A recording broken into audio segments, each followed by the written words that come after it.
আমরা হাত ধোয়ার পরে কুলি করি, বলেন কি করি? কুলি করি। কুলি দিলাম মানে কি? মুখের ভিতরে আমার জিহ্বা, আমার জিহ্বা আমার কন্ট্রোলে, আমি যেই দিকে পরিচালনা করব সেই দিকেই যাই। আপনি যদি আপনার জিহ্বাকে নিয়ন্ত্রণ করতে পারেন, আপনি পৃথিবীর অর্ধেক পাপ থেকে বেঁচে যাবেন।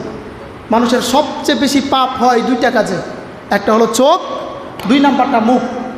আপনি একটা জিনিস দেখলেন ওই জায়গায় ঘটতেছে, এখন যদি আপনি স্বাভাবিকভাবে বলে ওই যে পোলাপানগুলা দুষ্টামি করতেছে, আপনি যদি চুপ করে থাকেন কোনো সমস্যা নেই। এখন যদি একটা পিচ্ছিরে ধমক দেন, তার অভিভাবক এসে বলবে এই পিচ্ছি ও বুঝে না, ওর লেগে কি লেগে বাদ দিলা, শয়তান কিন্তু বাধায় দিল না। অর্থাৎ বোঝা যায় এই জিহ্বাটা নিয়ন্ত্রণ করতে হবে। জিহ্বাটা কী করতে হবে? নিয়ন্ত্রণ করতে হবে। আপনি আর আমি অজু করার সময় মুখের ভিতরে পানি দিলাম, এই সময় ওয়াদাবদ্ধ হতে হবে, মালিক এই যে মুখের ভিতরে পানি দিলাম, এই মুখের যেই জিহ্বা আছে, এই জিহ্বা দ্বারা অশ্লীল কোনো বাক্য ব্যবহার করব না, এই জিহ্বা দ্বারা তোমার দিনের বিপক্ষে কোনো কথা বলবো না, এই জিহ্বাটা একমাত্র ব্যবহার করব তোমার দিনের পক্ষে, এই জিহ্বাটা ব্যবহার করব তোমার তাসবিহ পড়ার জন্য, এই জিহ্বাটা ব্যবহার করব তোমার রসুলের দুরূদ পড়ার জন্য, এই জিহ্বাটা দিয়ে কোনো অন্যায় কাজ করব না। আপনি যখন পানিটা মুখের ভিতরে দেওয়ার সময় এই চিন্তাটা করবেন, আর মনে মনে ধারণা থাকবে আজ থেকে কুলি করলাম মানে কি আমার জিহ্বা পবিত্র হয়ে গেল, এই জিহ্বা দিয়ে কোনো অন্যায় কাজ আর আমার দ্বারা কোনোদিন হবে না। আপনি যদি এই কাজগুলো করতে পারেন তাহলে আপনার অজুটা হবে। কিন্তু দেখা গেল আপনি অজু করলেন, কুলি করে আসলেন, আইসা এই জায়গায় বসে গালি শুরু করে দিলেন, মসজিদ থেকে বের হইলেন, বের হয়ে অন্যের সমালোচনা করা শুরু করে দিলেন। এই যে অজু করলেন সেই অজুই হয় নাই আপনার, অজু হয় নাই দেখে নামাজও হয় নাই, নামাজ না হওয়ার কারণে সমালোচনা বন্ধ হয় না। আমার কথা কি বুঝতেছেন? আলোচনা কিন্তু খুব সেন্সিটিভ আলোচনা, খুব ভিতরের আলোচনা। তা আমি ভাবতেছি যে অজু করতেছি, কুলি করতেছি মানে শেষ হয়ে গেল না। আপনাকে ধারণা করতে হবে কুলি করতেছি, আমার জিহ্বা পবিত্র, জিহ্বা পরিষ্কার হয়ে গেছে, মুখ পরিষ্কার হয়ে গেছে, আমার এই মুখ থেকে আর কোনো অশ্লীল বাক্য বের হবে না, আমার এই মুখ থেকে কারো বিরুদ্ধে সমালোচনা বের হবে না, আমার এই মুখ দিয়ে কোনোদিন গালি বের হবে না। এই মুখ থেকে একমাত্র একটা জিনিস বের হবে, এটা আল্লাহর জিকির, আল্লাহর কোরআনের তেলাওয়াত, রাসূলুল্লাহর দুরূদ এবং সৎ কাজে আদেশ, অসৎ কাজের নিষেধ। যদি এই কাজগুলো করতে পারেন তাহলে আপনার আমার অজু হবে।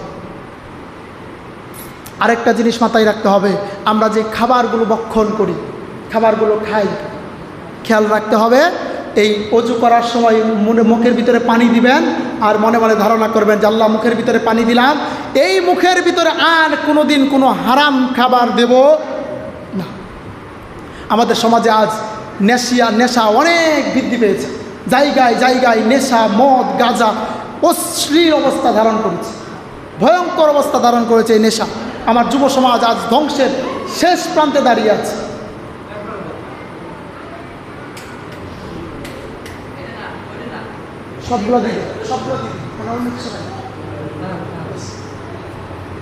যে কথাটা বলতেছিলাম যে কুলি করার সময় নিয়ত করতে হবে কি এটার ভিতরে আর কোনো খারাপ জিনিস দেব না, খারাপ জিনিস দেব না।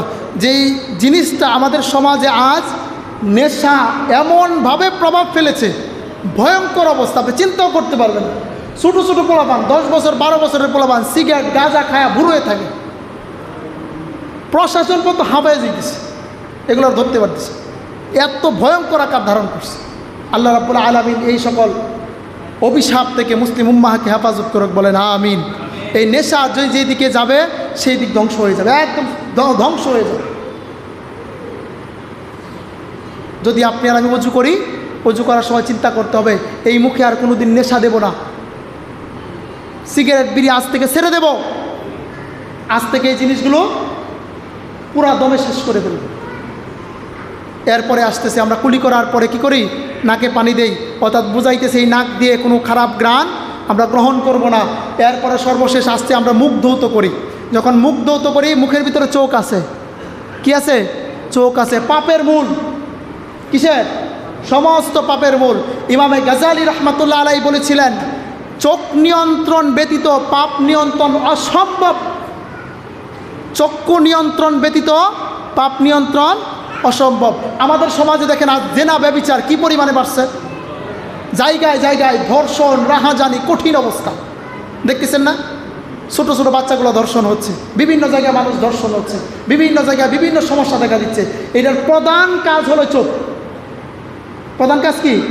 এই চোখে করতেছে। চোখে আপনি চোখ দিয়ে যখন খারাপ জিনিস দেখবেন তখন এই চোখ আপনাকে নিয়ন্ত্রণ করে ভিতরে দেবে, আর যখন ভিতরে যাবে তখনই আপনাকে খারাপ দিকে আপনার মন আপনাকে উৎফুল্ল করবে। কথা ঠিক না? এই চোখকে নিয়ন্ত্রণ করতে হবে।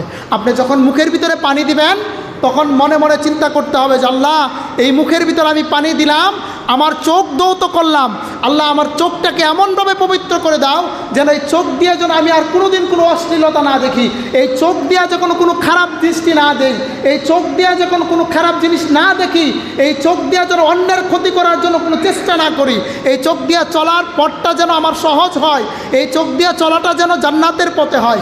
আপনি ওযু করার সময় যখন চিন্তা করবেন চোখে পানি দিয়েছি, চোখ উপরে পবিত্র হয়ে গেছে, আল্লাহ তোমার কাছে আমি মনে মনে তওবা করলাম, আর এই চক্ষু দ্বারা অন্যায় কাজ করব না।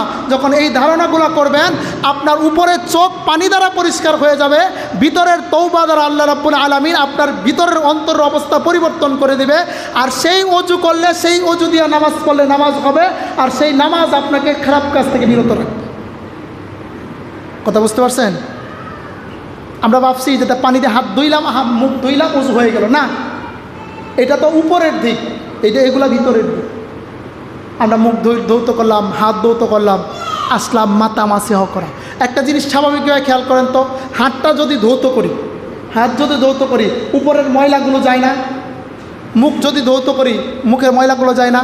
কিন্তু মাথা অল্প একটু পানি নিয়ে ঝাড়া দিয়ে ফেলা দিয়ে মাথার মধ্যে একটু খালি মাসিহ করলাম, আমার উপকারটা কী হইল? কিন্তু এটাকে আল্লাহ খরচ করে দিয়েছে, বাধ্যতামূলক করতেই হবে, নইলে তোমার ওযু হবে না, নামাজও হবে না। স্বাভাবিকভাবে হিসাব করলে দেখা যায় যে হাত ধৌত করলে হাত পরিষ্কার হয়, উপরে ময়লা থাকলে ময়লাগুলো পরিষ্কার হয়ে যায়, মুখ ধৌত করলে মুখের ময়লাগুলো পরিষ্কার হয়ে যায়। কিন্তু মাথা মাসিহ করলে শুধু পানি একটু নিয়ে ঝাড়াতে ফেলে দেখলে উপরে একটু মাসিহ করলে এর কী উপকার পাই না? আল্লাহ রাব্বুল আলামিন উপরের উপকারের কথা বুঝান নাই, ভিতরের উপকারের কথা বুঝাইতেছে যে তুমি হাত দ্বারা মাথাটা মাসিহ করে আল্লাহর কাছে তওবা করো।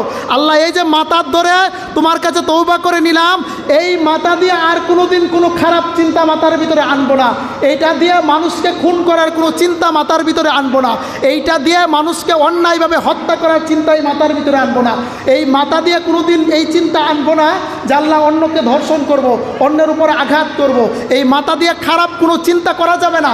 এই জন্য আল্লাহ রাব্বুল আলামিন মাথা মাসিহের মাধ্যমে শিখাইতেছেন, তুমি মাথা মাসিহ করো আর আমার কাছে তওবা করো, আজ থেকে আমি পবিত্র হয়ে গেলাম, এই মাথাকে একমাত্র তোমার দিনের কাজে লাগাবো। বলেন সুবহানাল্লাহ।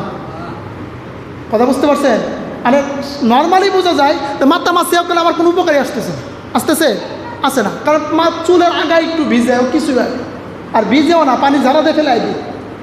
কিন্তু আল্লাহ রাব্বুল আলামিন শিখাইতেছেন যে মাথা মাসিহ করাটা মূল উদ্দেশ্য না, মাথা মাসিহার মূল উদ্দেশ্য হলো মাথা মাসিহ করো নিলাম মানে আল্লাহ তোমার এই পরিপূর্ণ আমার এই মাথাটা তুমি এমনভাবে পবিত্র করে দাও যেন এই মাথাটা দিয়ে একমাত্র তোমার দিনের পক্ষের চিন্তা করতে পারি, তোমার দিন কায়েমের জন্য যেন চিন্তা করতে পারি। এই জন্য আল্লাহ রাব্বুল আলামিন মাথা মাসিহার পদ্ধতিটা দিয়েছেন। বলেন সুবহান। মাথা মাসিহার শেষে সর্বশেষ যেটা, এটা হলো পাও ধৌত করা। আমরা পাও ধৌত করলাম, কিন্তু এই পা দিয়েই চলাফেরার সময় কত অন্যায়, কত অবিচার এই পা দিয়ে করি, কত জায়গায় যাই না, এই পা দিয়ে হাইটে হাইটেই তো অন্যায় কাজ করতে যাই, বলে না? স্বাভাবিকভাবে এই জায়গায় মনে করেন একটা গানের আসর হইতেছে, আপনি এই জায়গায় যাওয়ার জন্য আপনার কী লাগবে? পা লাগবে। কী লাগবে? পা লাগবে। আজ থেকে তওবা করতে হবে ওযু করার সময় যে মালিক এই যে পা ধুইলাম আর তোমার কাছে কান ধরে তওবা করলাম, আর জীবনে কোনো দিন এই পা দিয়ে হেঁটে কোনো অন্যায় কাজে যাব না, এটা দিয়ে মসজিদে যাব, এইটা দিয়ে দিনের খেদমতের জন্য যাব। আল্লাহ তুমি যদি আমাকে বাঁচায় রাখো, তোমার দিনের জন্য যদি কোনো দিন ডাক আসে, এই পা দিয়ে হেঁটে তোমার দিনের জন্য অস্ত্র ধারণ করে জিহাদ করতে যাব, জীবন দিতে যাব, তোমার দিন কায়েমের উদ্দেশ্যে আমি পা দিয়ে হেঁটে হেঁটে সামনের দিকে অগ্রসর হব। এই যে চিন্তাগুলো যদি আপনি মাথার ভিতরে আনতে পারেন তাহলে আপনার ওযুটা পরিপূর্ণ হবে। আর যদি ওযুটা হয়ে যায়, আল্লাহ রাব্বুল আলামিন বলছেন ইন্নাস সালাতা তানহা আনিল ফাহশাই ওয়াল মুনকার, যদি তোমরা নামাজ আদায় করো, নামাজটা খারাপ কাজ থেকে বিরত রাখবে। আর যদি সেই রকম চিন্তা ভাবনা করে অজুগুলো হয়ে যায়, নামাজটাও হয়ে যাবে। নামাজ হয়ে গেলে সেই নামাজ আপনাকে পাপ কাজ থেকে বিরত রাখবে। কিন্তু